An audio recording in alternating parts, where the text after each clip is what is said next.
Hello students. हम लोग प्रकाश परावर्तन तथा अपवर्तन चैप्टर को देख रहे थे, जिनमें से हम लोगों ने अभी तक जो देखा उसके बारे में थोड़ा सा समरी प्रस्तुत करते हैं। सबसे पहला हम लोग को प्रकाश परावर्तन तथा अपवर्तन चैप्टर में जो पढ़ना है उसका नाम दर्पण है। दूसरा जिसके बारे में हम लोगों को प्रकाश परावर्तन तथा अपवर्तन में पढ़ना है वह अपवर्तन है। और तीसरा इस चैप्टर में हम लोगों को जो पढ़ना है उसका नाम लेंस है। इन्हीं तीनों के बारे में इस चैप्टर में हम लोगों को जानकारी प्राप्त करनी है, जिनमें से हम लोगों का अभी दर्पण चल रहा था। दर्पण के बारे में पढ़े, दर्पण क्या है, दर्पण कितने प्रकार के होते हैं, गोलीय दर्पण के कितने प्रकार होते हैं, अवतल दर्पण, उत्तल दर्पण, प्रकाश का परावर्तन क्या है, प्रकाश के परावर्तन का नियम क्या है, इनके बारे में हम लोगों ने जानकारी प्राप्त की। जिनके बाद अवतल दर्पण के भाग के बारे में भी पढ़े, जिनमें सबसे पहला पढ़े ध्रुव क्या है। उसके बाद हम लोग पढ़े मुख्य फोकस क्या है, वक्रता केंद्र क्या है, वक्रता केंद्र और ध्रुव के बीच की दूरी को क्या कहते हैं, वक्रता केंद्र और ध्रुव के बीच की दूरी वक्रता त्रिज्या कहलाती है, जिसे आर के द्वारा डिनोट किया जाता है। मुख्य फोकस और ध्रुव के बीच की दूरी को क्या कहते हैं, फोकस दूरी, जिसे छोटी एफ के द्वारा डिनोट किया जाता है।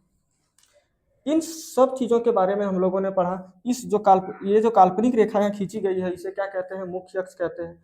इन सबों के बारे में हम लोगों ने पढ़ाई कर चुका था। आज जो हम लोग पढ़ेंगे वह प्रश्न है अवतल दर्पण की फोकस दूरी एवं वक्रता त्रिज्या के मध्य संबंध लिखे। इस पे हम लोग आज जानेंगे अवतल दर्पण की फोकस दूरी। यह जो चित्र दिया गया है यह किसका चित्र है, अवतल दर्पण का। पीछे से पॉलिश किया हुआ है, इसका मतलब यह एक दर्पण है। अवतल दर्पण की फोकस दूरी, अवतल दर्पण का फोकस दूरी किसको बोलेंगे, ध्रुव और मुख्य फोकस के बीच की दूरी को फोकस दूरी कहते हैं। इनके बीच और वक्रता त्रिज्या के मध्य संबंध पूछा है। वक्रता त्रिज्या किसे बोलेंगे, ध्रुव और वक्रता केंद्र के बीच की दूरी को वक्रता त्रिज्या कहते हैं हम लोग। इनके मध्य संबंध पूछा है, संबंध पूछा है इनके मध्य, इसका मतलब हुआ कि इनका सूत्र पूछ रहा है। अवतल दर्पण की फोकस दूरी, अवतल दर्पण की फोकस दूरी को किससे डिनोट किया जाता है, एफ से। यदि हम इस चित्र को ध्यान से देखें तो फोकस दूरी जो है यहां से यहां तक की दूरी, इसे फोकस दूरी कहते हैं। फोकस दूरी वक्रता त्रिज्या की आधी है। वक्रता त्रिज्या हुआ सी और पी के बीच, वक्रता केंद्र और ध्रुव के बीच की दूरी को वक्रता त्रिज्या कहते हैं। तो वक्रता त्रिज्या यहां से यहां तक की दूरी इसका डबल है। और मुख्य फोकस दूरी की यदि बात करें तो वक्रता त्रिज्या की आधी है फोकस दूरी। तो इसी को हम लोग लिखेंगे एफ बराबर, ये जो वक्रता त्रिज्या है इसकी आधी है, तो वक्रता त्रिज्या को आर से डिनोट किया जाता है। आधा इसको करेंगे तो 2 से डिवाइड करेंगे। ये सूत्र हम लोगों के पास बनके तैयार होता है। अगला इस सूत्र को हम लोग कुछ इस प्रकार से लिख सकते हैं, ये जो वक्रता त्रिज्या है ये मुख्य फोकस और ध्रुव के बीच की दूरी का डबल है। मतलब फोकस दूरी का डबल वक्रता त्रिज्या है। यहां से यहां तक की दूरी का डबल है ना, यहां से यहां तक की दूरी, इसीलिए इसे कहा गया कि वक्रता त्रिज्या मुख्य फोकस की डबल होती है। Are equal to 2f, double 2 से गुना कर देंगे डबल हो जाएगा। ये दो सूत्र हमारे पास निकल के आता है। तो इनके बीच संबंध क्या हुआ, अवतल दर्पण की फोकस दूरी एवं वक्रता त्रिज्या के बीच संबंध क्या हुआ कि फोकस दूरी जो होती है ना वे वक्रता त्रिज्या की आधी होती है, और वक्रता त्रिज्या जो होता है ना ये मुख्य फोकस का डबल होता है। फोकस दूरी यहां से यहां तक की दूरी इस दूरी की आधी है, एवं ये जो दूरी है वक्रता त्रिज्या ये फोकस दूरी का डबल है। यही इसके मध्य संबंध है। ये दो सूत्र हम लोगों के पास निकल के आता है, इन्हें आप लोग नोट कर लीजिए। इसके बाद इन दोनों सूत्रों के ऊपर हम लोग सवाल करेंगे। इन दोनों सूत्रों के बीच इन दोनों जो सूत्र है ये दोनों सूत्र के ऊपर हम लोग सवाल बनाएंगे एक दो, उसके बाद यह क्लियर हो जाएगा। ठीक है, तो इन्हें आप लोग नोट कर लीजिए पहले। तो चलिए, जो संबंध अभी हम लोगों ने देखा उन संबंध के ऊपर हम लोग एक क्वेश्चन को डील करते हैं, क्वेश्चन को बनाते हैं। क्वेश्चन बोला गया है एक गोलीय दर्पण की फोकस दूरी 16 सेंटीमीटर है, इसकी वक्रता त्रिज्या क्या होगी। एक गोलीय दर्पण की फोकस दूरी 16 सेंटीमीटर है, तो इसकी वक्रता त्रिज्या क्या होगी? वक्रता त्रिज्या पूछ रहा है। अभी हम लोगों ने दो सूत्र पढ़ा, F equal to r/2, r equal to 2f। Focus दूरी वक्रता त्रिज्या की आधी होती है, वक्रता त्रिज्या फोकस दूरी की डबल होती है। ये दो सूत्र अभी हम लोगों ने देखा। यहां जो पूछा गया है वक्रता त्रिज्या पूछा गया है, तो वक्रता त्रिज्या का सूत्र क्या होता है? r equal to 2f। r equal to 2 into F का मान कितना दिया हुआ है? फोकस दूरी 16 सेंटीमीटर।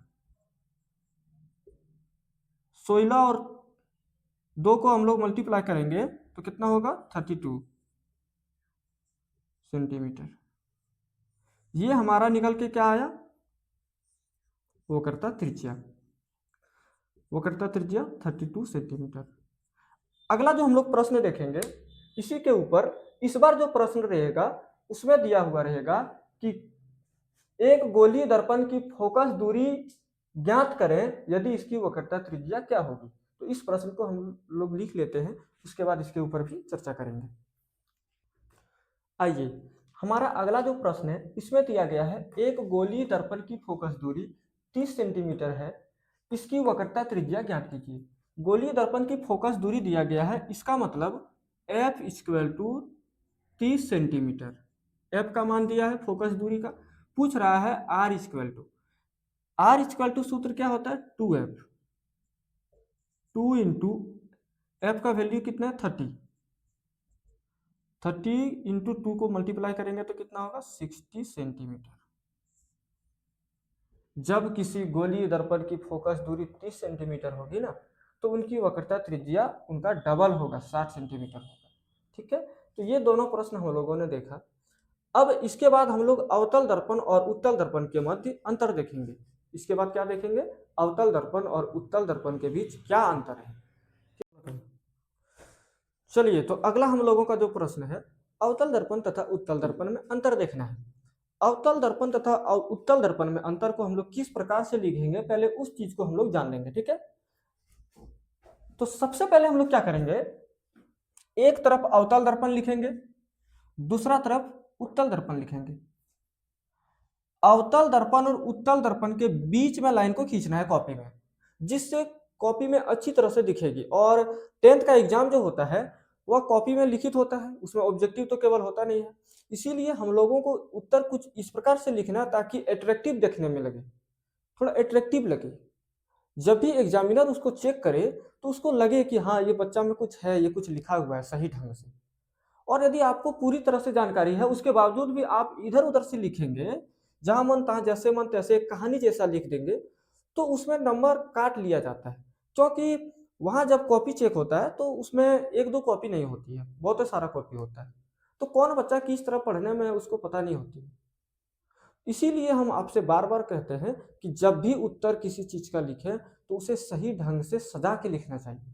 तो इसमें हम लोग अवतल दर्पण एक तरफ लिखेंगे और एक तरफ उत्तल दर्पण लिखेंगे, कॉपी का बीच में लाइन को देंगे। ठीक है, उसके बाद पहला जब भी हम लोग लिखना शुरू करेंगे उससे पहले ऊपर में एक कॉपी में लाइन दे देना है।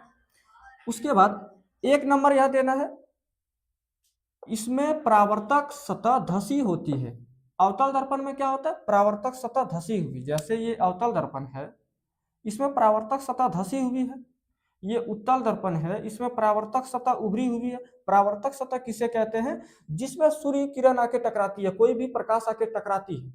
जैसे एक शीशा हम लोग रखेंगे, आईना रखेंगे, उसमें सूर्य प्रकाश, जैसे एक शीशा ऐसे रखे, सूर्य प्रकाश आके इसमें टकराया, तो जिस स्थान पे टकराया उस स्थान को हम लोग परावर्तक पृष्ठ बोलेंगे।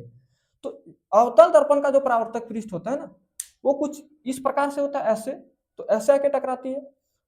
और उत्तल दर्पण का परावर्तक पृष्ठ ऐसे होता है, मुड़ा हुआ इधर से, इसका परावर्तक सतह जो होता है उभरा हुआ होता है।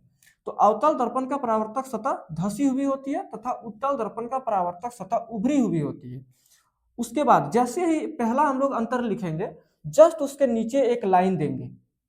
ठीक है, उसके बाद नंबरिंग जो बिठाएंगे ब्लैक पेन से बिठाना है और उत्तर को ब्लू पेन से लिखना है।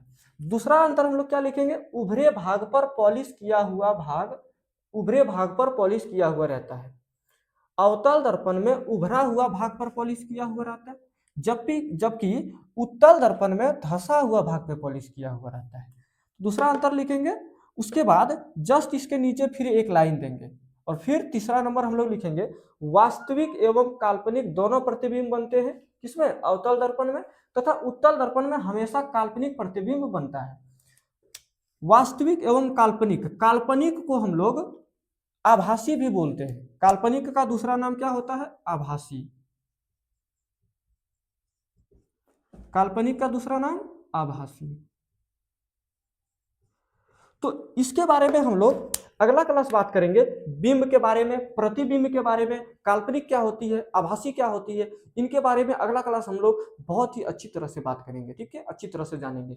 तो कुछ इस प्रकार से अंतर लिखना है, और जब उत्तर खत्म हो जाए ना लिख के, तो नीचे एक लाइन दे देना। इस तरह का बॉक्स बना के जब लिखते हैं ना, तो बहुत ही अच्छा अट्रैक्टिव दिखने में लगता है, ठीक है। तो इसको आप लोग नोट कर लें।